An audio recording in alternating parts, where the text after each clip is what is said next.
Hey, what's up? This is Blake Wesley, and you're listening to The Briefcase with Casey Holdahl. Greetings, Blazer fans, and welcome to The Briefcase presented by Sprint Mountain Casino. Episode 187 of The Briefcase presented by Sprint Mountain Casino. I am Casey Holdahl, and your Portland Trail Blazers took both games in the two-game series versus the Rockets at Moda Center last week. Unfortunately, the Blazers finished off that homestand, and the win streak ends Sunday afternoon versus the Knicks at Moda Center in a Sunday family fun day that was pretty fun, but could have been a little bit more fun for the Portland Trail Blazers. Jrue Holiday returned in that game, but unfortunately, Deni Avdija left that game due to injury. Not entirely sure how severe that injury is at this point. Hopefully, he won't be out for too long, if at all.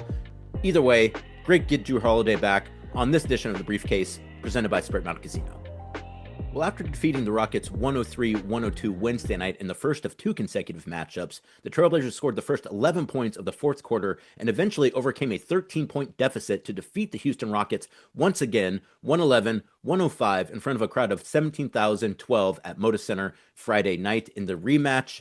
Trailblazers taking both those games on Wednesday and Friday to complete a very good stretch of games for the Portland Trailblazers. The win was Portland's fifth straight, their longest win streak of the season, and what was the longest active win streak at the time. After going into the half trailing by one, splitting the two-game series seemed like the most likely scenario after the Trailblazers were outscored 34-22 in the third quarter to go into the fourth trailing 90-77. It seems like a lot of times when you win the first game of a two-game series, particularly against a team that's above you in the standings, the second game doesn't go as well as you might like. You get down double digits.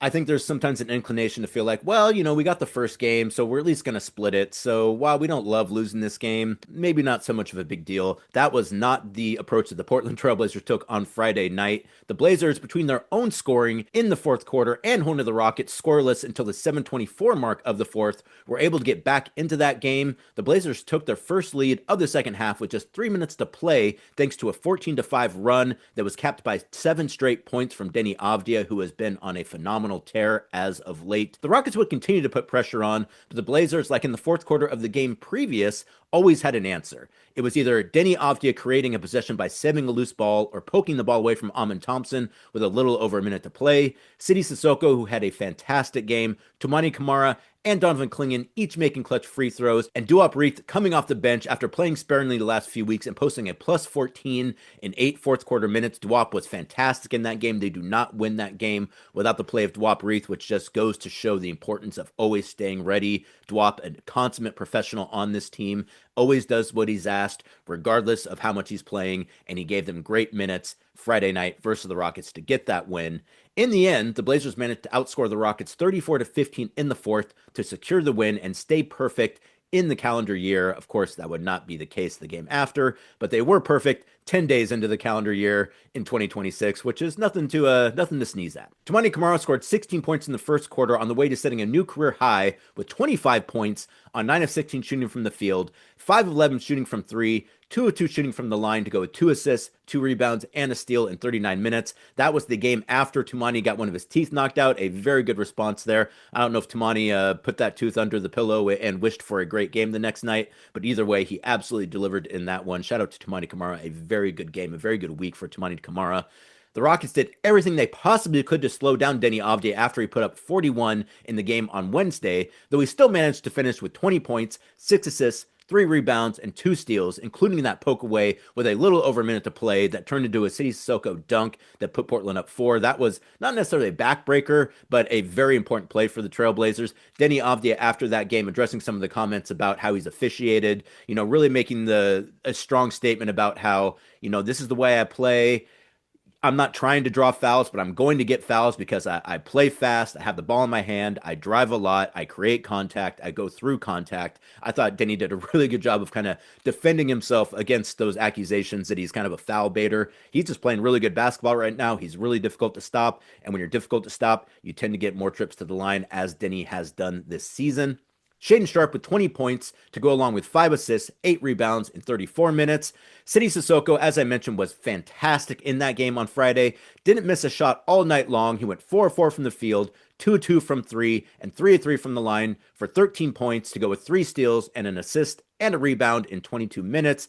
Caleb Love, a very nice game for Caleb Love, but just a very good stretch of games for Caleb Love as of late. 16 points off the bench. And Donovan Clingan, even though he didn't get his double-double, he did post 8 points, 15 rebounds, a game-high 6 assists, maybe the first time that Donovan Clingan has ever led the team in assists, and 2 steals, and a block in 33 minutes for Donovan Clingan. The Trailblazers win that game to get almost back to 500 and to increase their win streak, and also to win 2 straight games versus the Rockets. They are now 2-1 versus the Rockets this season with 1 more game to play.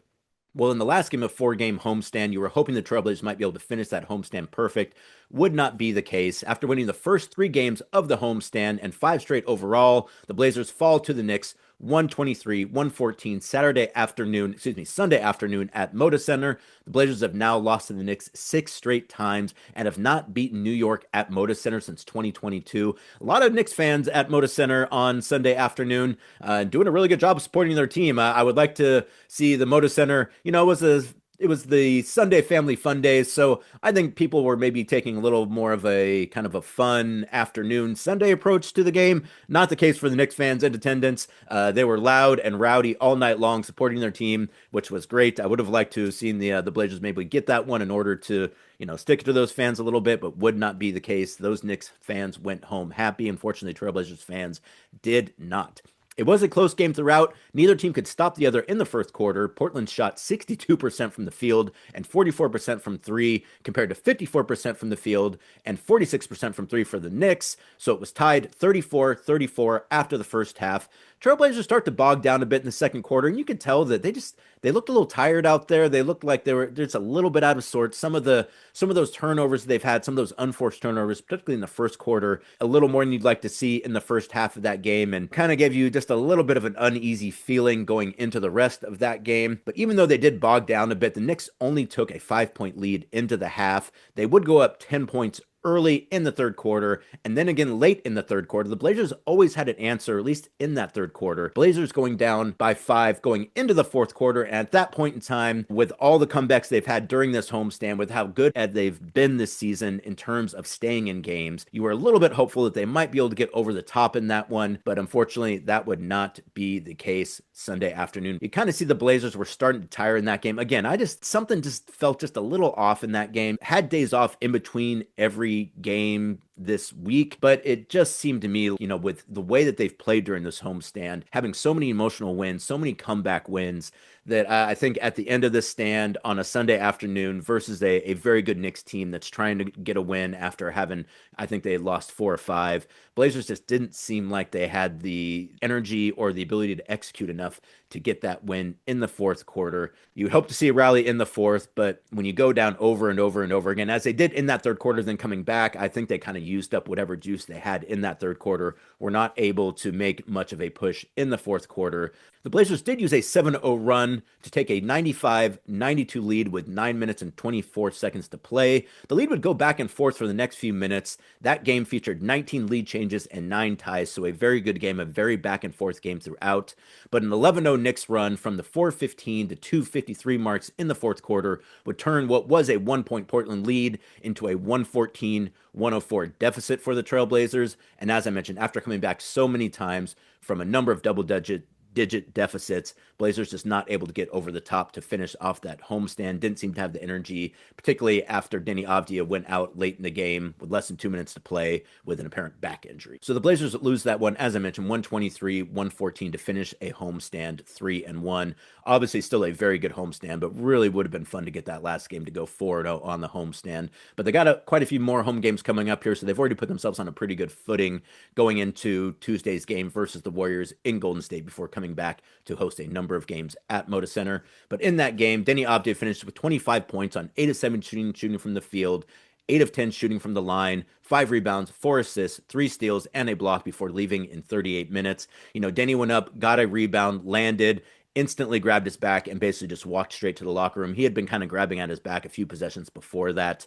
Obviously, something that had been bothering him. After the second game versus the Rockets, maybe the first game versus the Rockets, Deni has mentioned, that he's been dealing with a couple injuries. He said explicitly he had 2 injuries that he's been dealing with. And I don't know if the back was one of those injuries or if that's a new injury, but Deni has been an absolute Iron Man this season, playing through various injuries. Not entirely sure what his status is going to be going forward, if he's going to miss that game versus the Warriors, or if he's going to be able to play that game to keep his streak alive in terms of playing every game this season. But if he needs to sit out that game or at least a few games, probably the best idea to do that. Obviously, you need Deni Avdija at his best for this team to do what they want to do this season. And if that means sitting out a few games in order to heal up a little bit, probably not the worst thing in the world for Deni Avdija. Shaedon Sharpe in that game, 9 of 17 points from the field, 4 of 4 from the line for 23 points to go with 6 rebounds, 3 assists, 2 steals in 34 minutes. 21 points on 8 of 18 shooting from the field, 5 of 15 shooting from 3 for Caleb Love to go with 4 rebounds, 4 assists, and a steal in just 28 minutes for Caleb Love. Very nice night for Caleb, I thought. 12 points on a perfect 5 of 5 shooting from the field, 1 of 1 shooting from 3 and from the line for Robert Williams III to go with 4 rebounds, 2 assists, 2 blocks, and a steal in 15 minutes. Rob had missed the game before with a little bit of a right knee injury. I thought he was fantastic in that game versus the Knicks. Obviously, from Rob's time with the Celtics, probably quite a few knockdown, drag-out games versus the Knicks. So I'm imagining that Rob maybe gets up a little bit for those as well, and looked just fantastic in that game. Really liking what we're seeing out of Rob as of late. If he's able to stay healthy, obviously that really changes the complexion of what this team can do in the second half of the season, which we're almost to. We're dang near to the halfway mark of the season. So would really like to see this team, as they have, round into form. And if they're able to get guys healthy and keep guys healthy, who's to say what they can do in the second half of this season, particularly as their schedule continues to kind of come back to them a little bit. Toumani Camara, 11 points, 6 rebounds, 2 assists, steal, and a block in 39 minutes for Toumani Camara. In that game as well, the Blazers starting lineup shoots 4 of 22 from 3. That is 18% from 3 for the Trailblazers starting lineup. For a team like the Trailblazers that relies on threes as much as they do, that basically can't happen and have a very good chance to win the game. Tom Haberstroh has some really good stats as of late about, the Trailblazers shoot, I think, 33% from 3. They have a much better record than when they shoot sub 33% from 3. And when your starting lineup shoots 18% from 3, that's going to make it tough for a team like Trailblazers to win. So the Blazers finish off that homestand, a very good homestand for the Trailblazers. Fortunately, not able to get the last one, but still going 3-1 on a 4-game homestand. Plenty to be excited about for this team going forward, including with a bunch more home games coming up here on this stretch. They're in a stretch right now where they play 8 of 10 at home, and they've really been able to take advantage of those home games. Weren't able to do it Sunday versus the Knicks. Hopefully they'll be able to do it when they come back to Moda Center later this week. Well, if your favorite team's losing lately has you down, consider cheering yourself up by spending an evening with nationally acclaimed comedian Mark Norman, who is bringing his Mumbo Jumbo tour to Spirit Mountain on January 24th at 7 p.m. Don't miss your chance to experience an unforgettable night of stand-up comedy. Tickets are on sale now at Spirit Mountain Casino on Highway 18 in Grand Ronde. Elevate your game. I saw Bob Newhart once at Spirit Mountain Casino. It was a fantastic show. I'm guessing Mark Norman is going to put on a great show as well. Check that out. January 24th, 7 p.m., Spirit Mountain Casino. Elevate your game. Well, while the loss on Sunday was disappointing, it was great to see Jrue Holiday return to the court on Sunday afternoon after missing nearly the last 2 months due to a calf strain. Despite being out since November 14th, Holiday looked like he had not missed a beat, coming off the bench and posting 8 points on 2 of 7 shooting from the field, 2 of 4 shooting from 3, and 2 of 2 shooting from the line to go with 4 assists, 2 rebounds, and a steal in 16 minutes. Those 4 assists in 16 minutes, that ties a team high for the Trailblazers in that game. Jrue Holiday coming in and doing a great job of setting the table for his teammates in just 16 minutes. Holiday obviously on a minutes restriction in Sunday's game, and that will likely continue, you would imagine, for at least the next week, if not a little bit more, as he continues his return to play program. It's really important when a guy misses that much time to let him slowly ramp up, particularly for a player like Jrue Holiday at 33 years old, has played a lot of basketball. He's already missed 2 months, so you really don't want to lose him for any more of the season. So you have to take your time in getting him back out there and not putting him back into a position where he's going to potentially re-injure himself. So it's really important to be measured, and I know the Trailblazer staff is doing that as they bring Jrue and the rest of the players who you would hope will be returning to the lineup sometime soon back into game shape. That's something that's going to take a little bit of time, and they're not going to rush that process for anything. Basically, when you lose guys and you get them back, you need to do everything you possibly can in order to keep them. And one of the ways to do that is to not rush players back in. The Trailblazers not doing that this season. I know a lot of times fans want to get guys back out there, and it's completely understandable, but you also have to understand that it's really important to make sure that you're not putting players in a position where they're going to miss more games. And I know that's what they're doing with Jrue Holiday right now. So I'll be interested to see what those minutes restrictions look like going forward for Jrue. Jrue Holiday looked great on Sunday, but with any player returning from injury, the real test is how he feels the day after the game. Typically, that says more about where the player is at in terms of their rehabilitation than how they feel immediately after the game or even how they felt during the game. It's really important to see how a player responds after that period of inactivity. So playing 16 minutes will give the team a really good sense, particularly the next day, of how Jrue feels, where he's at in terms of that rehabilitation, and what that's going to mean for his return to play going forward. Hopefully he's able to avoid any setbacks and is able to continue to ramp up his minutes. The Blazers have a day off between the game on Sunday versus the Knicks and the upcoming game versus the Warriors on Tuesday, and then another game versus the Hawks and the Lakers, and then 3 days off next week. So all that should be helpful. So days off in between all those games. Blazers do play a back-to-back with the Lakers and the Kings on Monday, if I'm not mistaken, or Saturday, Sunday. Either way, back-to-back with the Lakers and then in Sacramento versus the Kings, but then back after that to have 3 days off and then play a few more games at home before heading out for a 3-game road trip to the East Coast. So that will hopefully give Jrue Holiday and the rest of the Trailblazers players who are missing games right now due to injury or who are playing through injuries maybe a little bit of time to heal up before heading out on that road trip. It would be great to get Jrue back at any point in time, but Holiday's return coming just in time considering it's unknown if Deni Avdija, who played in every game this season and has been Portland's point guard for the last 2 months, will miss any time with that back issue that took him out of Sunday's game. That is not going to impact how the Trailblazers deal with Jrue's return, as in they're not going to speed up Jrue's timeline just because a player like Deni Avdija might be missing games. And at this point in time, we don't know if Deni's going to miss any games, but even if he does, that is not going to change what Jrue's return looks like. They're not going to let another injury affect how they deal with Jrue's injury. Those are two separate things. Blazers are not in a situation where they're going to push guys to play more minutes just because other guys are out. They're going to take their time and be measured in those returns because they want to make sure all those guys are healthy at some point in time this season, and then maybe at that point make a run. So Jrue returning and Deni potentially going down, one of those things is really not going to have a whole lot to do with the other. But getting any players back and available at this point in time in the season or at any point in time in the season is always going to be a welcome change, especially now that Chris Murray is also out with a back injury. So basically any minute you're going to get from Jrue at this point in time as he returns is better than not having any minutes from Jrue. He is going to be able to make an impact in whatever minutes he plays. And hopefully, if after the game on Sunday, he's still feeling good, maybe see his minutes ramp up a little bit more in the game versus the Warriors, and then another day off to check how he feels after that going into the game versus the Atlanta Hawks. So plenty of time for him to play and then to assess where he's at in terms of his return. Hopefully no setbacks. Hopefully Jrue's able to get back into that starting lineup sooner rather than later.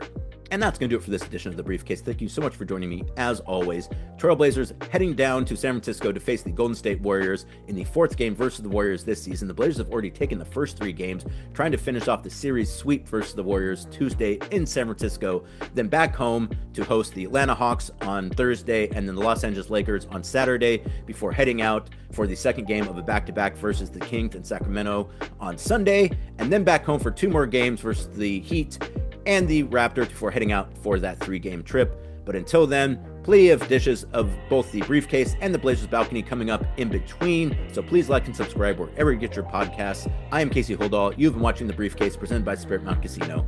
Go Blazers.